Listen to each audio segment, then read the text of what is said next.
Students, you are all listening the e-course on Life and Works of William Shakespeare. In part 1, we have seen the life of the great playwright William Shakespeare. In it we have learnt many interesting facts of the life of the genius writer William Shakespeare. We have learnt about his early days and the mystical days in the life of the writer, and then how he started his career as an actor and how he became a successful playwright. In this part 2 course, we will learn about the works of William Shakespeare and Shakespeare as a successful playwright. William Shakespeare was an English poet and playwright. Shakespeare is one of the most famous playwrights in the world. He wrote 37 very successful plays and great poems. The success behind his plays are that Shakespeare has known well about the mindset of his audience, that is, the Elizabethan audience. In the next course, we will learn in detail about the Elizabethan age and the Elizabethan audience. His plays are translated in over 50 languages. His plays are performed across the globe for the audiences of all ages. As we have seen already, he was also an actor and the creator of the Globe Theatre, the company that is visited by hundreds and thousands of tourists every year.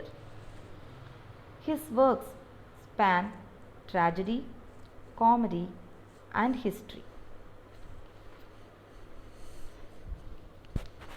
And his plays are further divided into 4 categories: the comedies, the histories, the tragedies, and the romances.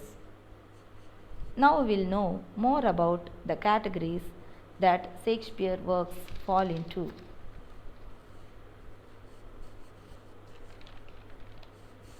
Shakespeare wrote and produced plays from 1590 to 1612, and critics have divided this period of 20 years into 4 periods. The first period, 1588 to 1594, is period of apprenticeship. Second period, 1595 to 1600, is the period of Joyous Comedies. And third period, 1600 to 1608, is the period of Tragedies. And finally, the fourth period, 1608 to 1611, is called the period of romances. And now let us see in detail of the first period, that is the period of apprenticeship. This period is from 1588 to 1594. In this period, first he altered the old plays and then worked in collaboration with the other popular dramatists of his period. And his first independent play was Love's Labour Lost. Next, he wrote The Comedy of Errors, a farce comedy. And next, Two Gentlemen of Verona, a delightful romantic comedy. Then he wrote Richard III, his first successful historical tragedy. Next, he wrote Romeo and Juliet, a moving poetic tragedy of love. The last play of this period was Midsummer Night's Dream, a play rich in fantasy, poetry, and humor. And now let's learn about the second period, that is the period of Joyous Comedies. In this period, he wrote mature plays that is mature joyous comedies, and his great English historical plays. And in this period we can notice the difference, that is Shakespeare had shed much of his crudeness and affectations of his first period, that is the period of apprenticeship, and his works have now become robust and strong.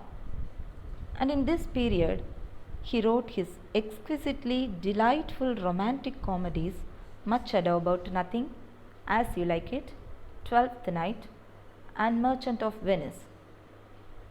And he has written two farcical comedies, Merry Wives of Windsor and The Taming of the Shrew.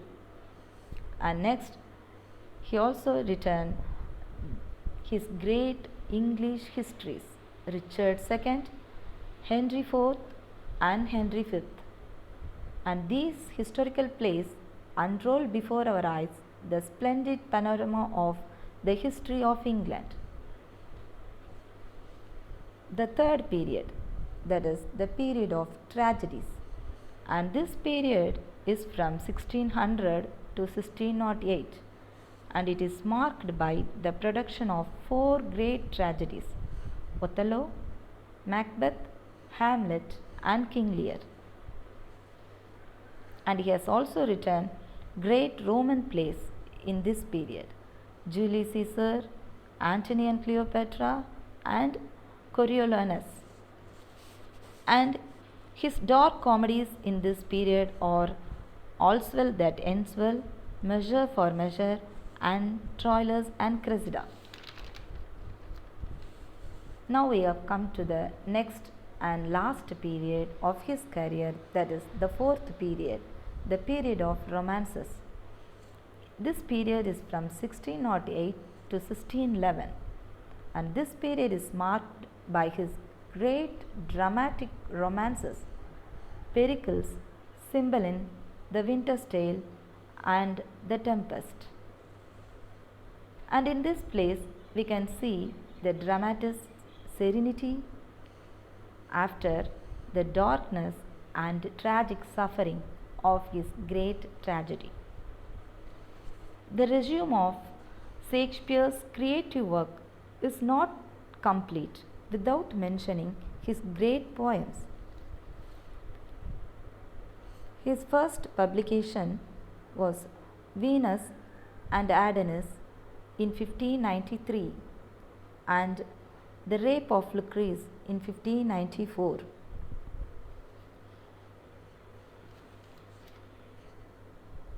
And Shakespeare has written 154 sonnets, and he has also written few short poems, that is The Phoenix and the Turtle, published in 1601.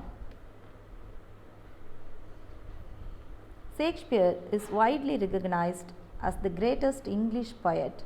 Not only his plays, mainly written in verse, but also he penned 154 sonnets, 2 long narrative poems, and few other minor poems.